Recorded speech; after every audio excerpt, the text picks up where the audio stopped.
All right. If you're part of the replay gang, I salute you. Please, please hook me up with the smack of that like button. I do want to thank you guys for helping to get me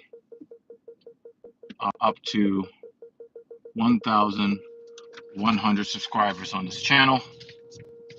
If you're watching this live, thank you so much. I appreciate you.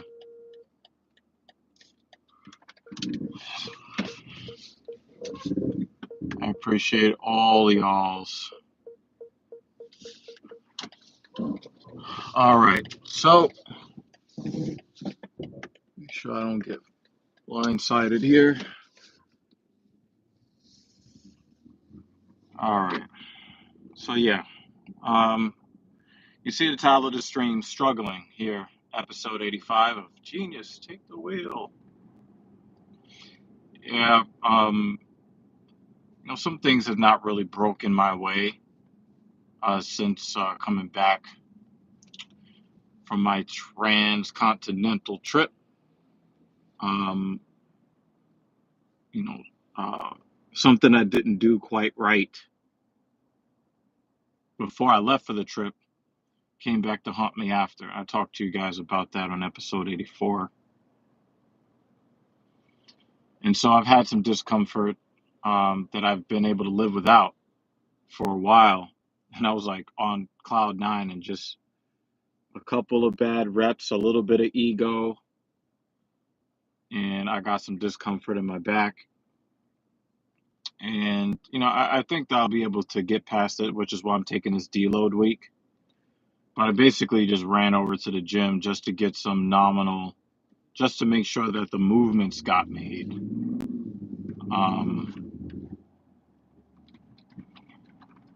The way I'm supposed to on a deload week, I'm basically working at half capacity, half intensity. It's not like the work is easy, but it's easy. But yeah, today, I think I hit the snooze button like 6 or 7 times. I woke up at 4 a.m. in a fucking sweat because I've got a lot on my mind. I've got a lot of anxiety. Really can only blame myself for the reasons why I'm anxious, but it is still weighing on me nonetheless. But I really didn't want to show up to the gym today. I really didn't want to, but I did it anyway. And I am, I guess, somewhat proud of myself for have done so.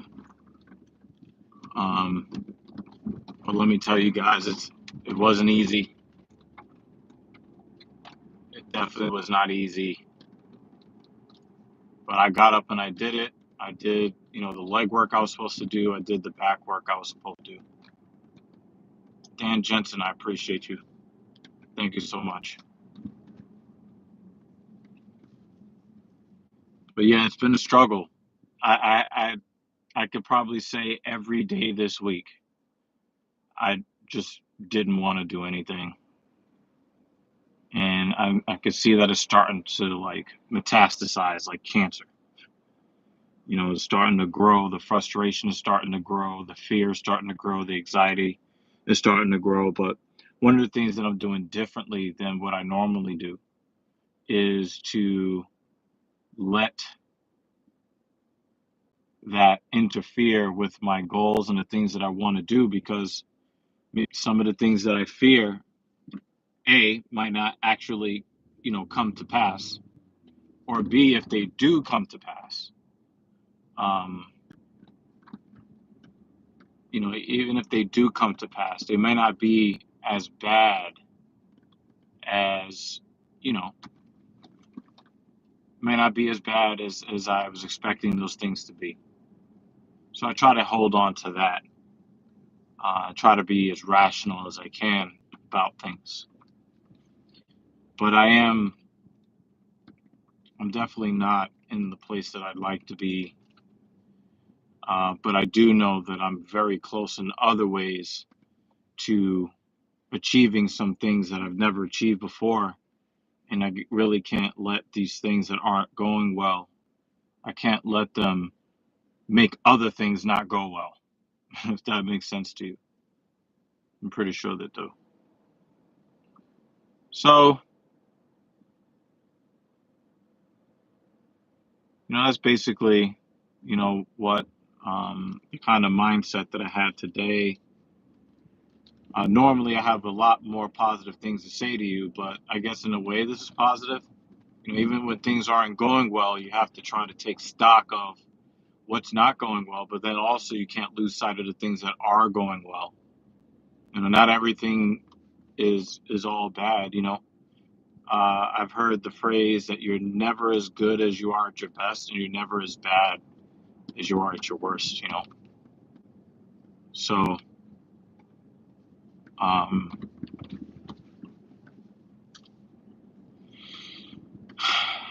you know, not every day. I tell my clients all the time, not every day are you gonna have it. You're not gonna have it. Not every time you come into the gym, you're gonna be the best version of yourself. You're not gonna be the most energetic.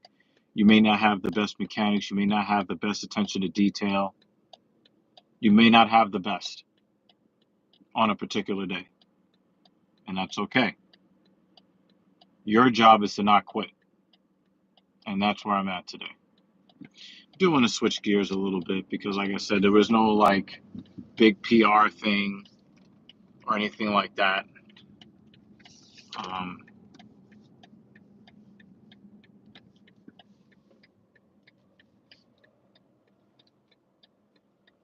no big, PR.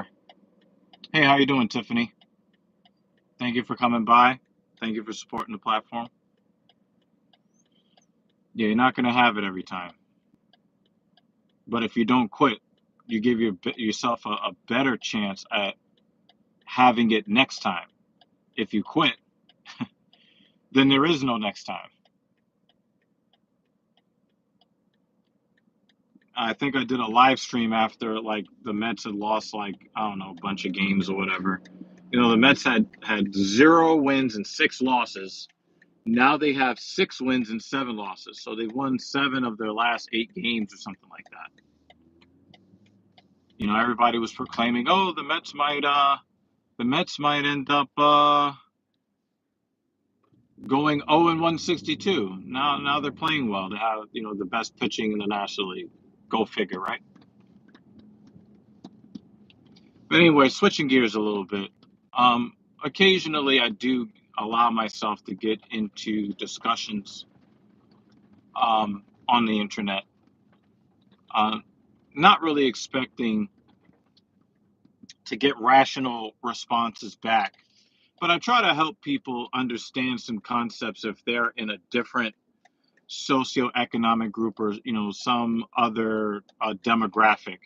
Usually, women. And sometimes I get into these discussions and I kind of know very early on that I should call it quits because I'm not dealing with somebody who is going to be reasonable. And some of these people get on the internet and they were already angry, so their responses are going to be, emotional, but not for the better. But I had this interaction with a lady who obviously had to do the sign language. For people who don't know what sign language is, it's an acronym. S stands for shame, I stands for insults, G stands for guilt, and N stands for the need to be right. So when somebody really doesn't want to have a discussion in good faith where they may even have to concede that maybe some of their thought processes on certain subjects may not be the optimal one. They may not be completely wrong, but their position may not be optimal. And there's a spectrum from being completely off your rocker to just, you know, maybe you just need to see it somebody else's way because somebody else's view is also alongside yours. And this one woman, was trying to explain the concept, and I talk about this on TSP with the guys over there. it's really not a good idea for men to get involved with women who are not legitimately attracted to them. I know it's really romantic. It's a really romantic thought for some people that, the guy chases, and finally breaks down your defenses and all of that. But in the grand scheme of things, that's really not advantageous for the man or the woman. Obviously, the man might be looking for something long term, might be looking for loyalty, might be looking for love. You're not going to get that from a woman that's not attracted to you. That's just not going to happen. It's just not going to happen. It happens in fictional stories, doesn't happen in real life. But it's also not advantageous for the woman because, some of them get upset because they gave a chance to the guy that's not their type. And then the resentment grows over time and it doesn't really end well. And so I was trying to explain this concept to this woman, and while I was sticking to the subject and, basically just trying to explain, the difference between the type of men that the man for let me kind of go back. The type of woman that men lust for and the type of women that men seek relationships with are two different women. And that is not because, men are cowards or fake or anything like that. It's just that men generally don't have a lot of options. So while, men would love to get with a woman who is very, very high up on the Fibonacci sequence, 90% of men just will not. It's just the way it is. And, it's really not a bad thing. Hypergamy is not a bad thing. Inherently not a bad thing. But she seemed to take offense, because she thought I was incorrect that, guys only get with hot chicks. And it's like, most hot chicks are single because they're holding out for the super rich guy. A lot of guys know that, I don't think women understand that even the hottest, richest men in the world are rejected at a 9 out of 10 rate. The hottest guys are rejected about 91% of the time by women. And we're talking about the hot guy, we're talking about W's. It's just that 10 out of 100 will say yes. And, for the rich guy, 2 of those 10 will say yes together. And then those guys become the fantasy of other men. But most guys get rejected at a 98 to 99% clip, sometimes above that. I'm talking about the average man. Average men don't have options the way that above average men have options. They just don't. If you're under 6 feet tall, you don't have the same options that I do. You just don't. If you earn under $10,000 a month here in the United States, depending on what state you live in, you have way less options. And a guy who makes $60,000 a year is above average, but they're looked down upon. So I was trying to explain that, yeah, a guy would love to get with a really attractive woman, but because our options are very few, we are more than willing to get with women that we're not naturally attracted with. And, oh, you're wrong. Guys only care about looks, blah, blah, blah. And then I have to break down the actual reality. It's just crazy how so much of society, including some men, don't understand the actual reality of what it is like to be a man. I don't get where people think that men have it easy all the time. But then there's this guy here on YouTube. He goes, his YouTube channel is called Ho Math or Ho_Math. And, he has all of these like little scribbles and drawings and stuff to kind of lay out in pictogram form concepts that it just seems like a lot of people just don't seem to really grasp. And lately, he's been fixing a lot of the misconceptions that men have of women now that he's in a relationship and he's, getting some insight from his girlfriend. And I think that's pretty cool because I don't really like the content where it's all women are this and women are that, and women are this and women are that. No, I don't. there's got to be, again, a lot of the content that is going to benefit men is how we can make ourselves better. So um, so one of the things that he has is this. He has this little slip of paper that he slips over his 1 to 10 rating, and we know that people do honor the 1 to 10 scale. It does exist, and not everybody is a 10. Okay, you can tell by your outcomes in life. If you're a 10, you're on the cover of a magazine. The wealthiest men in the world are constantly inviting you to places that you didn't exist, that you didn't know existed. Those types of things. If you're a 10. Um, and so, if not the absolute wealthiest men are inviting you inside of Ferraris and Lamborghinis and Bentleys and Maybachs and Rolls Royces, you're probably not a 10. And that's okay, because 9 is cool too. 8 is cool. 5 is great. Okay. Average looking women are good looking women. Full stop. Okay. But anyway, uh, when it comes to men on that scale, right? He has a little bit of a slip of paper that he places over the scale to kind of signify the gravity of what it is like to be a man in modern society. So when he does the 1, 2, 3, 4, 5, 6, 7, 8, 9, 10 scale, he has a slip of paper that covers the 1, the 2, the 3, the 4, the 5, the 6, and the 7. He slides it up over those numbers, and there is a cartoon picture of a ghost. And at the top of the slip, it says, "Not people." So, so basically, what he's illustrating is that if you're a man in a rating between 1 and 7, to most women, you're not a person. You're not real. You're not worth really giving any kind of recognition or consideration to. And I think that, if women really understood that that is the reality of men, I think that a lot of this gender war stuff could quiet down. I really do think that we could get a little bit more understanding if people really understood the difficulties of the other person. Now, I can't say that um, I can't say that I. And thank you for hitting the like button, Tiffany. I appreciate you.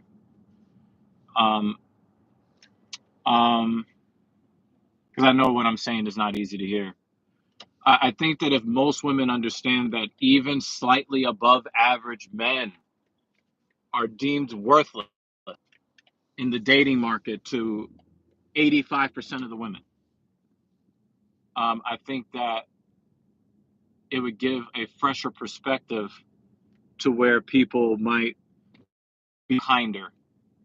A lot of guys work, and I'm talking about the guys who were 7s, right? So I'm not just talking about physical appearance, slightly above average or above average, but I'm also talking about guys that make above average money in the 70, $75 a year range. Those guys economically those guys are economically 7s, right? I guess 6s, because there's a big gap between 100,000 a year and Elon Musk, I guess. But the point is, if you're a 7 or below as a man, you don't exist. You're not. They don't. The women don't even see you, and so it's not all hunky dory and great for men out in society. And to talk to women who believe that, I'm like, damn. Like, imagine if reality actually was that, but it's just not reality, you know. And the first thing she did was go to "Who hurt you," and it's like, no, actually, I'm in a really great relationship and have been for over 18 years. yes, I could still see what the dating market is and see the struggle of men that look like me, men that don't look like me, men who are as tall as I am. I'm 6'3". Men who are not nearly as tall as I am, like my friends. Most of my friends are under 6 feet tall, and I see what they go through. So, I just think that it's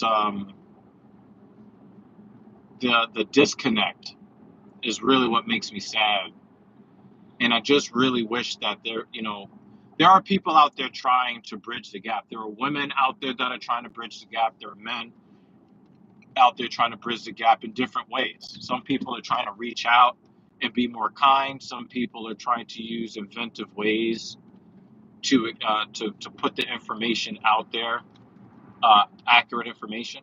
Let's see if this bastard is going to honk at me as I stop at the stop sign. Let's see what happens here. Okay, not bad. Okay, the Uber driver did not. He did not honk at me while I stopped at the stop sign. Today's a good day, people. Today's a good day. I can't even be mad at that. I can't be mad at that. Good job, Uber driver, for not being an asshole. Oh man, Zombie Cat, blast from the past. How you doing? Good to see you, Zombie Cat. Zombie Cat says, "Too true." Reminds me of a story where a girl posed as a man on Tinder for experiment. Boy, was she surprised. Yeah, I remember that. There was also a woman in the '90s who actually pretended to be a man because she thought that a woman in a man's body would be like the ultimate man and that all the women would love her. And then her experience was very, very different. She did grow to have more compassion for men, but her experience sent her into a depression, which caused her to self-terminate after she wrote a tell-all book about her experiences as a man. She went to Europe to have a doctor assist her in no longer existing, unfortunately. So her book is on Amazon. I forget what her name is, but she's pretty. They did a whole 60 minutes on this woman. She had a whole 60 minutes episode that and that was in the 1990s. Imagine what she would have to say if she was still alive here today, you know.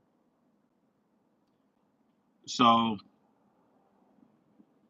I really do think that, a little bit more attempt at understanding others and what they're going through would do us all a lot of good. But also, when I see that it just seems like so many women don't seem, they really honestly don't seem to understand what the reality for life is for 80% of men. It makes me wonder if there is some difficulty that women are going through that men don't really quite understand. Because, I mean, we've had talk shows over the years tell us about how horrible men are and how evil we are for existing and all that stuff.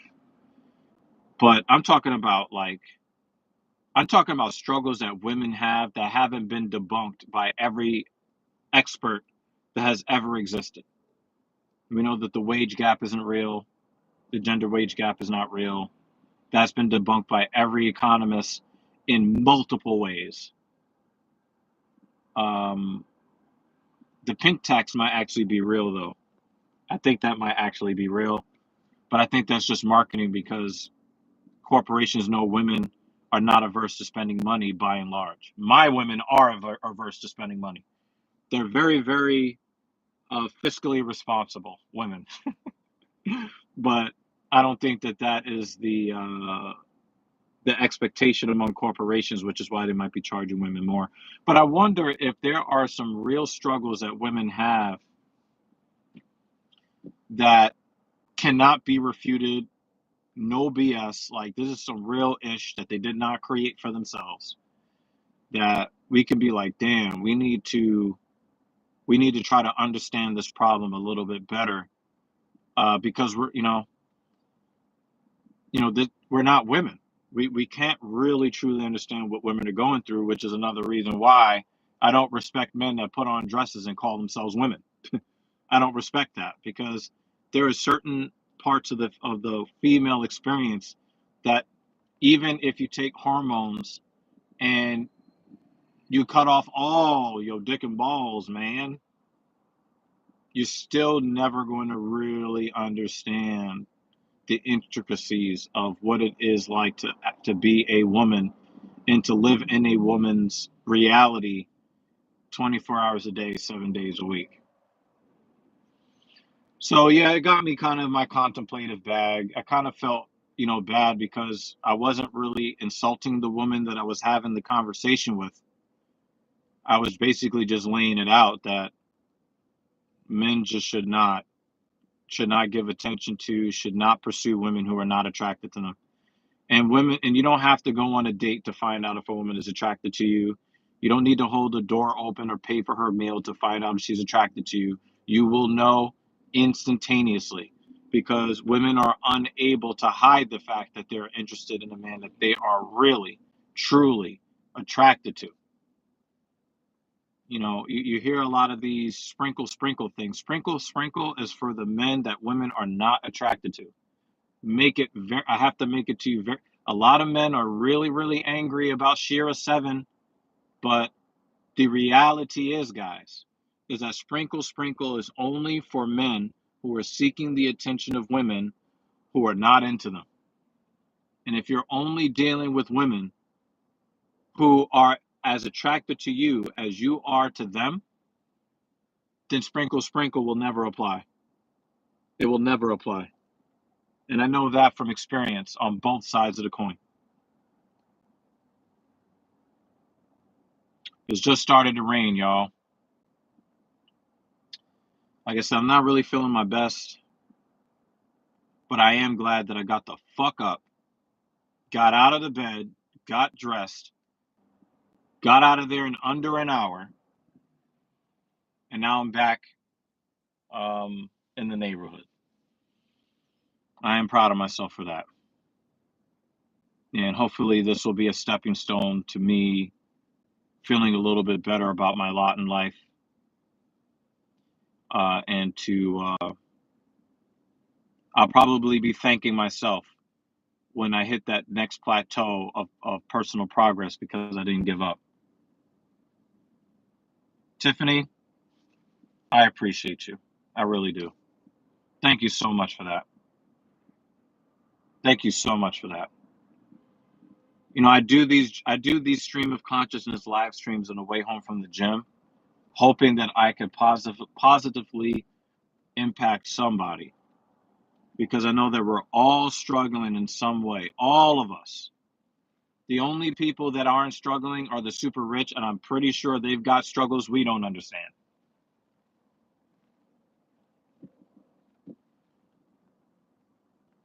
Yeah,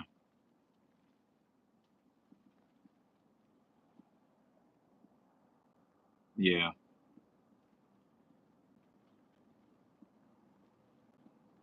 The next time you guys will see me on this channel, if I don't do a gaming live stream, I haven't done a gaming live stream in almost a year now. I think it was like last summer. I think it was last summer.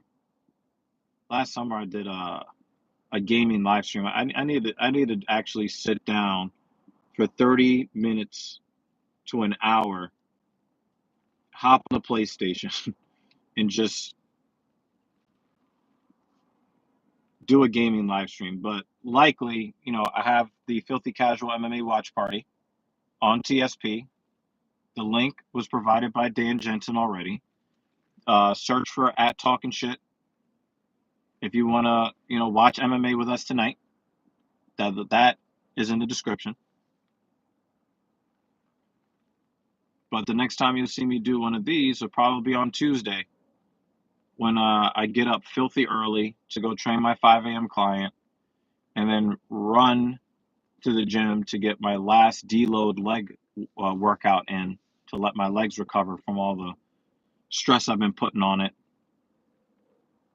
And, that'll be the final time I come to you guys not hobbled, because next Thursday, the heavy leg stuff begins again. Yes, it does. Tiffany says, I failed a class and another professor sent an email this morning giving me a chance to bring the grade up.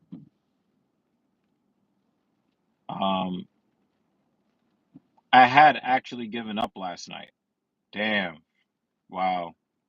That's real. But now I have to reset them. Yeah. And it's like that. You let yourself get down. And then some fucking miracle happens. You know? I definitely need a miracle. There's no doubt about that. But I dig it. I dig it. I dig it. I dig it. And you know what, Tiffany? You'll probably be able to look back at this time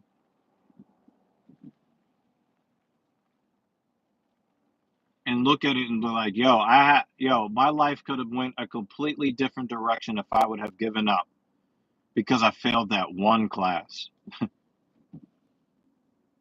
But I didn't give up.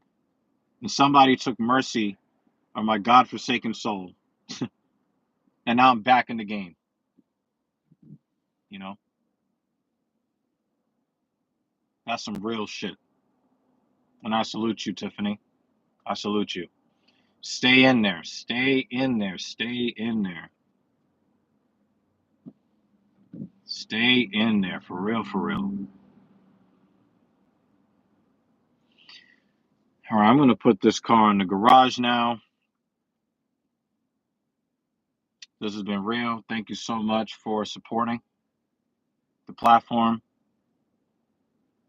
Thank you guys for 1,100 subscribers. Azra, what's up? Thank you for coming by, for dropping by. A like rating is always appreciated. And I'll see you guys, if not for a gaming live stream tomorrow.